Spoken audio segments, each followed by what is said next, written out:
Shalom, que Deus abençoe a todos, abençoe a si que neste momento está conectado ao nosso canal. Seja bem-vindo a mais um vídeo. Hoje vamos conversar em torno deste pecado destrutivo e ultimamente também tende a se infiltrar dentro dos cristãos. Falo mesmo da dúvida.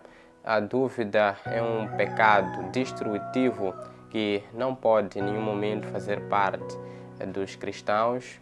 E, acima de tudo, nenhum ser humano merece ou deveria carregar este sentimento de dúvida dentro do seu coração. Mas, neste momento, como estamos a falar em torno das Sagradas Escrituras, em torno da palavra, vamos olhar na palavra como é que o povo de Deus suportou ou se portou diante desta dúvida, como é que Deus reagiu quando o povo de Deus teve inúmeras dúvidas em torno daquilo que é o poder de Deus, porque conforme sabes, vamos abrir na nossa Bíblia, no livro de Êxodos, capítulo 14, vamos ver as maravilhas que Deus fez. Sobretudo, estamos a falar sobre a saída do povo de Deus do Egito até a terra prometida. Durante este percurso, o povo de Deus foi duvidando, mesmo tendo visto várias maravilhas. Foram um pouco mais de 430 anos que o povo de Deus esteve sob jugo de escravidão no Egito, assim que é, onde havia lá um rei ou um faraó que dirigia, para além de Deus ser o seu dirigente ou o guiador do povo, já havia um ser que, para além de guiar, mas sim maltratava o mesmo povo. Mas sem mais delongas, vamos olhar pela Bíblia o que aconteceu efetivamente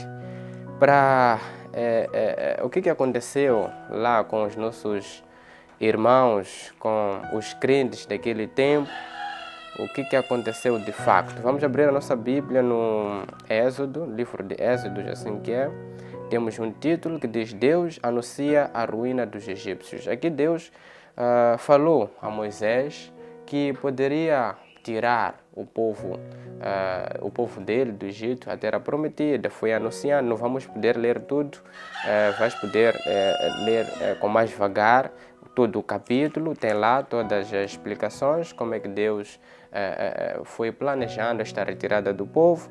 Mas mesmo com isso, o povo duvidava, até falava a Moisés: por que é que nos tirou do Egito? Por que é que não nos deixou lá? Por acaso lá não há cemitério para nos sepultar, assim que é? Mas mesmo com isso, Deus é Deus de promessa, Ele cumpre o que promete, não parou por aí. Ora, vejamos, aqui no versículo 15 tem um título que diz: a passagem pelo meio do mar.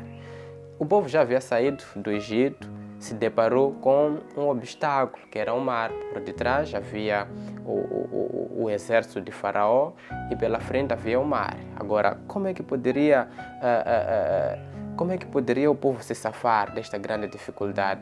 Os egípcios foram engolidos e primeiro o povo passou aquilo que para eles era impossível. Aqueles perseguidores deles acabaram mesmo por serem engolidos dentro do mar. Todo mundo tem dúvida, mas será que isso agrada a Deus? Vamos olhar como é que Deus olha. Será que Ele, sabendo que você tem dúvida, e o que Deus poderá fazer por ti? Vamos olhar na Bíblia, no Êxodo 13, versículo 17. Deus guia o povo pelo caminho. E aconteceu que quando Faraó deixou ir o povo, Deus não os levou pelo caminho da terra dos filisteus, que estava mais perto, porque Deus disse, para que porventura o povo não se arrependa vendo a guerra e torne ao Egito. Aí está a confirmação. Deus já sabia que o mesmo povo que está a tirar do Egito poderá murmurar, poderá duvidar do poder, mesmo testemunhando a vários livramentos, mas Deus já sabia. Agora, a tua dúvida é a mesma coisa que o povo fez. Deus já sabia, e também dizer que eu posso continuar duvidando porque Deus sabe, e se eu duvido, Deus é onipresente, onisciente, poderá me livrar. Não, isso depende muito mais de ti. Deus já te deu o livre-arbítrio para decidir o que queres fazer com a tua vida. E não só, vamos poder olhar também outros exemplos sobre esta dúvida, estes murmúrios que o povo foi tendo durante este percurso. Vamos ver no capítulo 17, ainda no mesmo livro, no livro de Êxodo, capítulo 17. Aqui o povo deparou-se com a situação da falta de água e, como sempre, olhavam para o seu líder, neste caso que era o Moisés, eles murmuravam contra ele. E sabemos nós que o profeta, o líder, ele representa Deus. Agora, murmurando contra o profeta, automaticamente murmuravam contra a Deus. Várias vezes, ocasiões que este povo duvidou de Deus, murmurou contra Deus, mas mesmo com isso, Deus é nosso Pai, Ele sempre está conosco, independentemente das situações. Mas o único objetivo de Deus, assim que é nos convidar a estarmos mais perto dele. Podíamos ver mais outros exemplos, por exemplo, o exemplo do bezerro. Estes e mais exemplos podemos encontrar na Bíblia Sagrada sobre a dúvida, sobre os murmúrios, algo que não agrada a Deus. E mesmo no próprio livro de Êxodos, ainda podemos encontrar este grande exemplo sobre o bezerro. Mas a pergunta que, se calhar, neste momento está a se fazer, desde o princípio do vídeo, estou a falar sobre o pecado da dúvida, este pecado que desgraça. Será na verdade que o pecado, ou seja, que a dúvida é um pecado? Vamos ver no livro de Romanos, capítulo 14, versículo 23, vamos poder tirar as nossas dúvidas. A palavra do Senhor diz o seguinte: mas aquele que tem dúvidas, se come, está condenado, porque não come por fé, e tudo o que não é da fé é pecado. Sabemos nós que o antônimo da fé é duvidar. Então, se você faz as coisas sem fé, automaticamente está a fazer as coisas, ou seja, está em pecado, está a pecar. E podemos também olhar para outros versículos que falam mesmo sobre a fé. O Senhor Jesus nos exorta que o primeiro passo é crer. Depois de crer, vai ser batizado, vai se arrepender, depois ser batizado. Agora, se não crer, não tem como seguir adiante com este Cristo, com este Jesus que morreu na cruz por ti, por mim e por todos nós. E neste momento, ouvimos a palavra, eu ouvi, você ouviu. O que podemos fazer para podermos eliminar por completo esta dúvida que nasce dentro dos nossos corações? Esta dúvida que dia após dia nos consome nos nossos corações. Cada atitude mostra, na verdade, uma dúvida. E esta dúvida de referir que não é dúvida que você tem contra o seu amigo, não é dúvida que você tem contra o seu patrão, é dúvida exclusivamente sobre a palavra de Deus. Estamos a falar da dúvida na palavra de Deus, porque ora vejamos, alguém pode te prometer passear contigo, você pode duvidar, mas quanto a Deus, tudo que Deus for a falar, somos convidados a acreditar, porque Deus é um Deus que promete, é um Deus que cumpre com as suas promessas. Vamos olhar para o livro de Mateus, capítulo 31, o que é necessário fazer, ou o que é necessário a gente aprender para não duvidarmos, para procurarmos encontrarmos esta paz interior e pararmos de duvidar. Vamos voltar para o livro de Mateus, capítulo 14, versículo 31. A palavra de Deus diz o seguinte: e logo Jesus estendeu a mão, segurou-o e disse-lhe: homem de pequena fé, por que duvidaste? Aqui podemos ver um grande exemplo em que Deus mostra que a nossa fé é necessário crescer. Na medida que Ele vai crescendo, vai poder eliminar a dúvida que está em nós. Quero eu fazer um pequeno exemplo.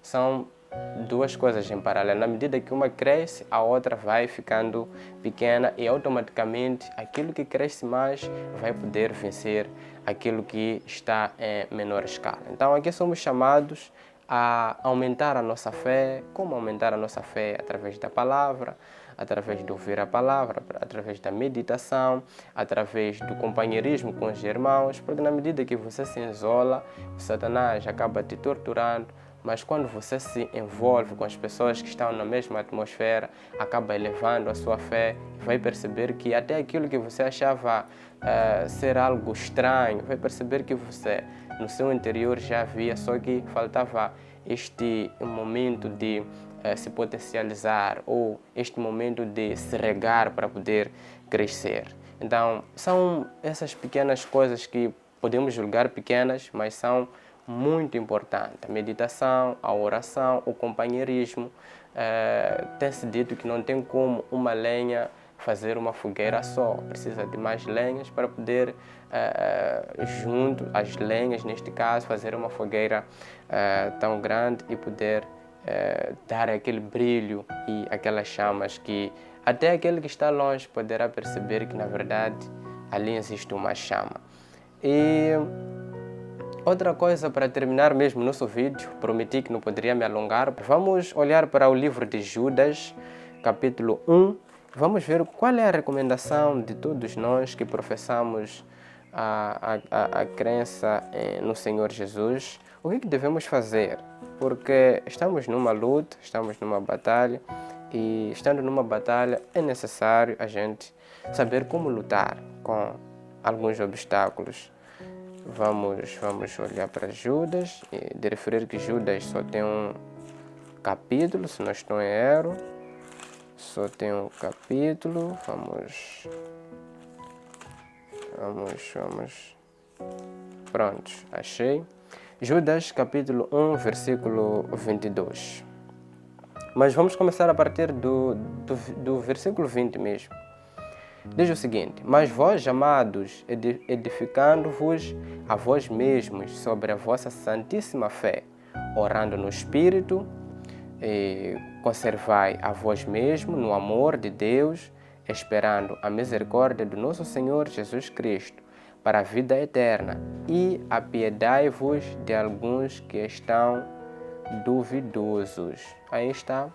Esta exortação é para aqueles que ainda continuam na dúvida. E nós, que Deus tem nos mostrado estas irregularidades como cristãos que temos cometido, que é a dúvida, aqui no livro de Judas, somos exortados a termos piedade. E alguém que tem piedade certamente que vai orar por esta pessoa que tem dúvida. E não olharmos para os outros como fossem pessoas de outro mundo, porque são essas mesmas pessoas que, se a gente amparar, se a gente ajudar, em menos de pouco tempo poderão estar conosco e nós todos poderemos regozijar e num futuro breve estaremos juntos na glória de Deus. Então, aqui, o Senhor Jesus, através deste escritor, nos exorta a orarmos um ao outro, termos piedade, porque não tem como orar para alguém que duvida da palavra de Deus antes mesmo de se compadecer da mesma pessoa, antes mesmo de ter piedade. Primeiro passo é o amor, já foi dito. Conservai a vós mesmo no amor de Deus. Temos que ter amor pela pessoa, temos que ter piedade pela pessoa e posteriormente temos que orar. Por hoje é tudo. Falamos sobre a dúvida sendo um pecado que destrói as almas, um pecado que destrói a todos. Ninguém está imune deste pecado, desta maldade, mesmo aquele que não é cristão. A dúvida lhe persegue no trabalho, em casa, em todo canto onde ele vai. Tudo gira mesmo em torno das Sagradas Escrituras. Até aquele que diz isso não é verdade, como tem se dito, a palavra de Deus ou o próprio Deus é como sol. Ninguém acorda e diz não existe sol. O sol, mesmo você não acreditando, o sol vai nascer, vai se pôr, vai ser um ciclo, vai ser uma rotina e você mesmo não acreditar, o sol está lá e você até pode te achar maluco quando você dizer que o sol não existe. Por que não levarmos esta tipificação para Deus? Deus existe sim, olha para as coisas ao redor, Ele mesmo é que criou. E se tem uma criação, é porque tem um Criador. Eu sou Lídia Bernardo, foi com muito gosto conversar contigo. Até o próximo vídeo.